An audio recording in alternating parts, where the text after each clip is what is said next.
Bem-vindos a mais uma análise aprofundada. O material que a gente tem hoje é algo realmente especial. São trechos do diário pessoal de um imperador romano.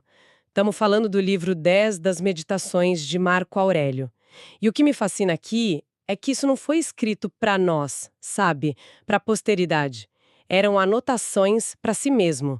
Um homem tentando descobrir como ser bom, como viver bem, no meio de guerras, de pragas, de intrigas. Nossa missão hoje é mergulhar nesses pensamentos e ver que tipo de sabedoria prática a gente consegue tirar para os nossos desafios, quase 2000 anos depois. Exatamente. Essa é a beleza das meditações. Não é uma teoria filosófica distante. É um laboratório da mente humana em tempo real. A gente vê um dos homens mais poderosos do mundo lutando com ansiedade, com frustração, com a mortalidade. Questões universais. E o livro 10 é particularmente denso. É uma espécie de resumo dos grandes temas dele. Ele está tentando consolidar tudo que aprendeu. E ele começa de um jeito surpreendentemente vulnerável.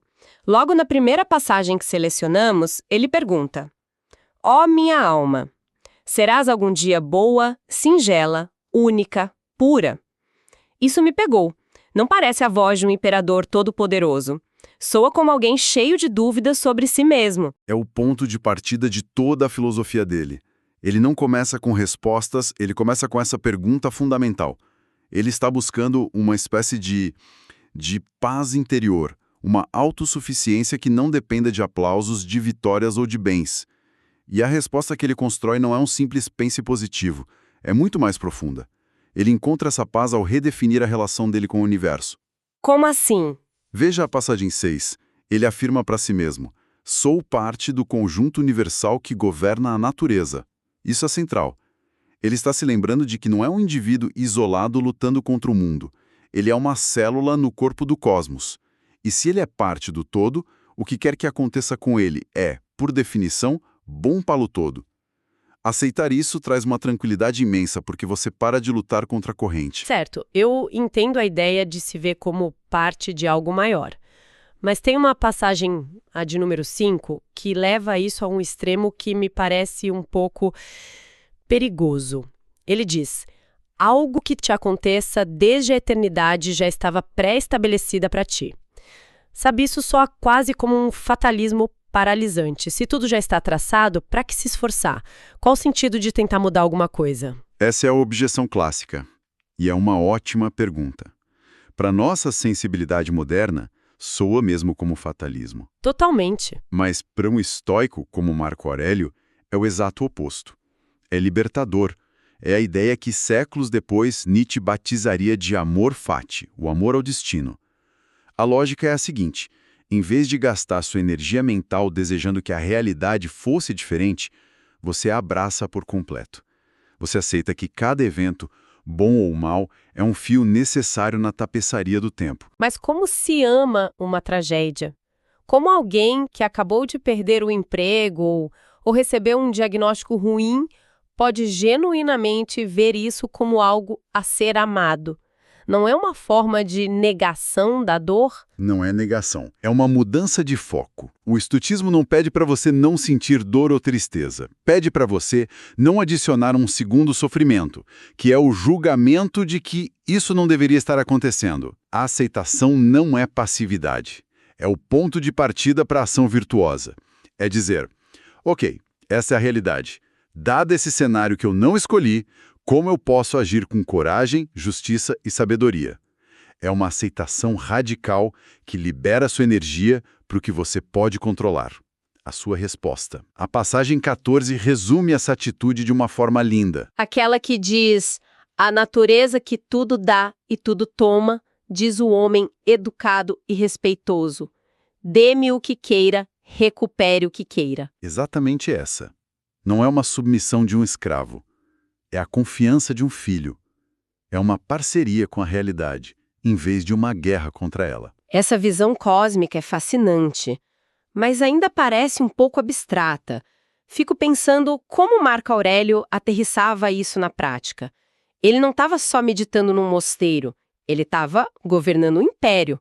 Como essa filosofia se traduzia em ação no dia a dia? Ele era obcecado por essa questão. Para ele, filosofia que não se traduz em ação é inútil. E ele tem uma das frases mais diretas e famosas sobre isso na passagem 16. É quase um tapa na cara dos filósofos de poltrona. Qual é? Eles diz a si mesmo: não siga discutindo a respeito de que tipo de qualidades deve possuir um homem de bem, mas trata de sê-lo. É um basta a teorização sem fim.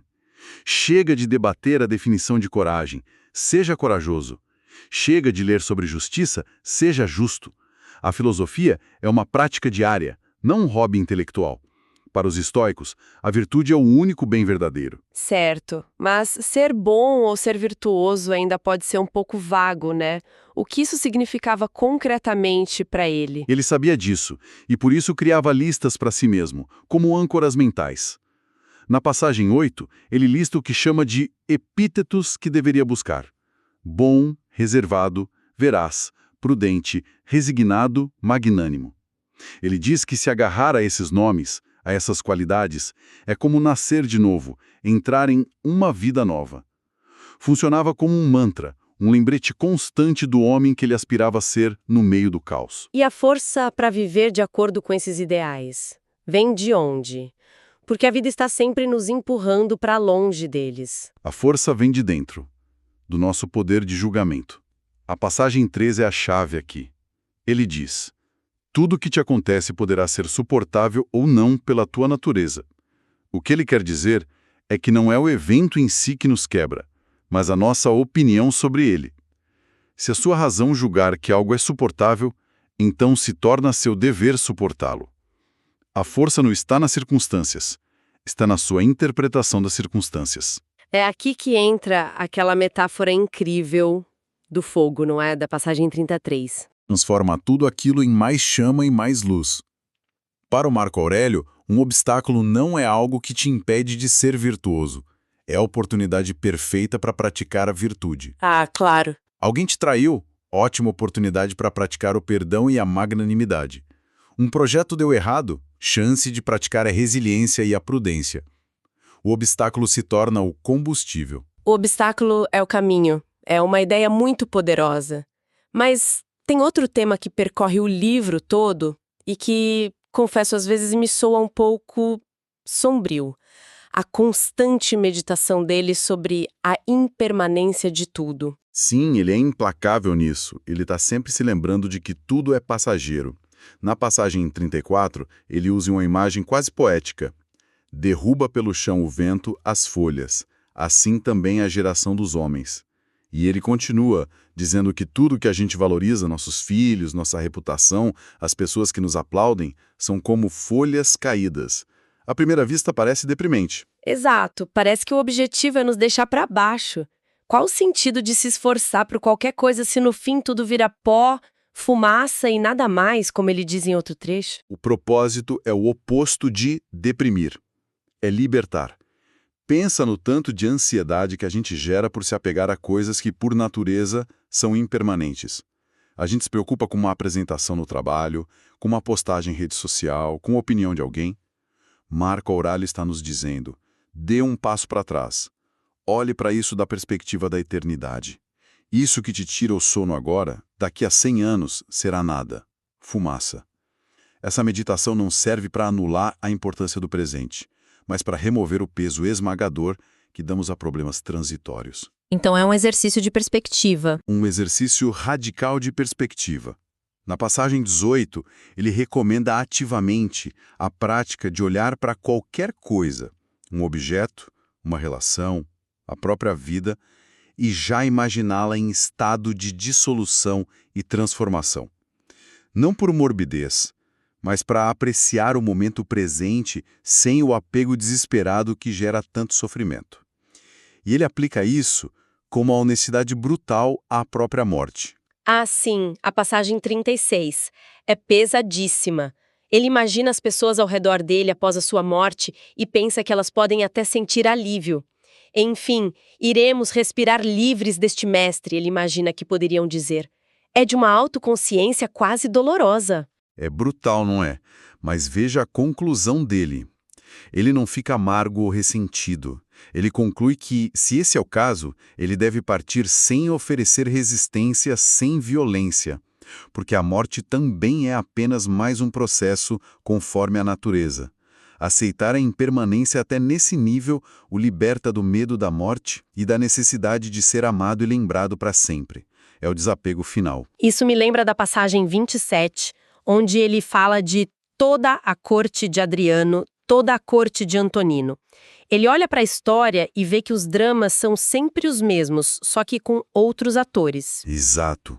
Isso nos dá humildade. Nossos problemas, que parecem tão únicos e gigantescos, são apenas variações de temas que a humanidade enfrenta desde sempre.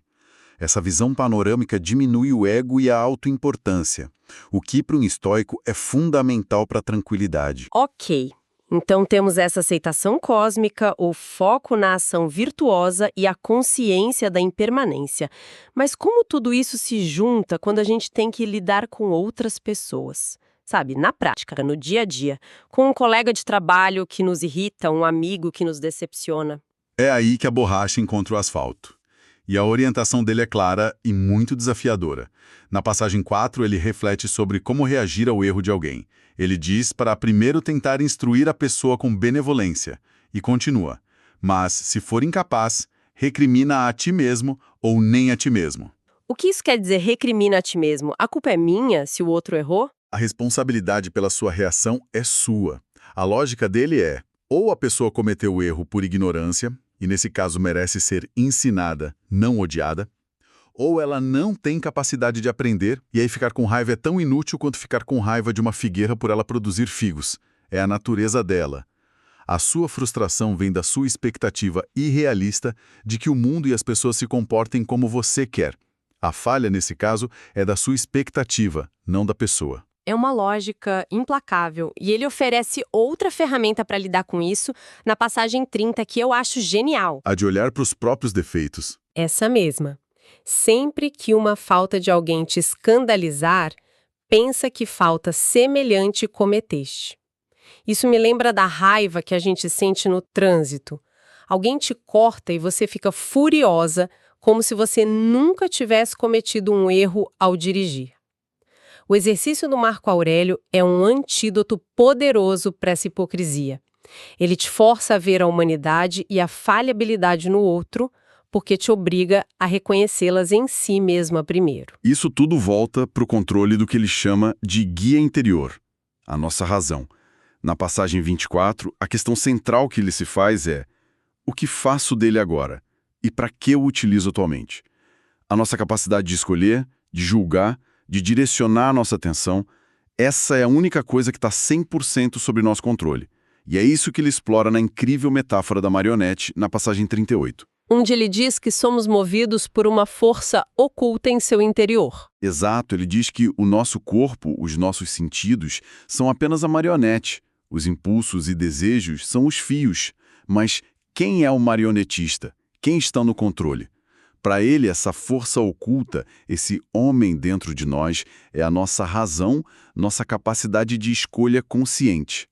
O erro que a gente comete é se identificar com a marionete, com a aparência, com as posses, com as emoções passageiras, em vez de se identificar com um marionetista, que é a nossa mente diretora. É um chamado para uma vida muito mais examinada, muito mais consciente. E ele fecha o livro com uma imagem que resume tudo isso na passagem 35, a da inteligência sã. Sim, é o resumo perfeito da resiliência estoica. Ele diz que uma mente sã deve estar disposta a confrontar tudo que lhe sobrevenha. Assim como o estômago saudável digere qualquer alimento que recebe, ou um fogo transforma em chama qualquer coisa que se jogue nele. Não se trata de desejar que a vida seja fácil. Pelo contrário, uma mente forte não seleciona o que acontece. Ela pega o que a vida oferece, o sucesso, o fracasso, a alegria, a dor, e usa tudo como matéria-prima para crescer em sabedoria e força. É uma prontidão para qualquer coisa. Vamos tentar amarrar isso tudo. Se fôssemos destilar o essencial dessa nossa conversa sobre o livro 10, o que seriam os pontos-chave? O primeiro, para mim, é essa ideia de aceitar nosso lugar no cosmos, de parar de lutar contra a realidade. Com certeza. O segundo seria o foco implacável na ação. A virtude não é algo para se discutir, é algo para se fazer. E os obstáculos da vida não são impedimentos, são o próprio material para a prática da virtude. O terceiro ponto que me marcou foi usar a impermanência não como uma fonte de tristeza, mas como uma ferramenta de libertação. Lembrar que isto também passará, para nos libertar da ansiedade e do apego excessivo. E por último, e talvez o mais importante, cultivar esse guia interior, essa razão. Usá-la para governar nossas reações, para tratar os outros com empatia e para lembrar que o nosso verdadeiro poder não está em controlar o mundo lá fora, mas em comandar o mundo aqui dentro. Uma filosofia incrivelmente robusta e, acima de tudo, prática. E isso nos deixa com uma reflexão baseada naquela ideia da marionete na passagem 38. Marco Aurélio nos diz que há uma força oculta que nos move, o homem dentro de nós, que é a nossa razão. A questão que fica para ser pensada é: no nosso dia a dia, quem ou o que está realmente no controle das nossas ações? É essa razão consciente e calma, o marionetista? Ou são os impulsos automáticos, as reações emocionais e a pressão das opiniões alheias que são como os fios que puxam a marionete de um lado para o outro?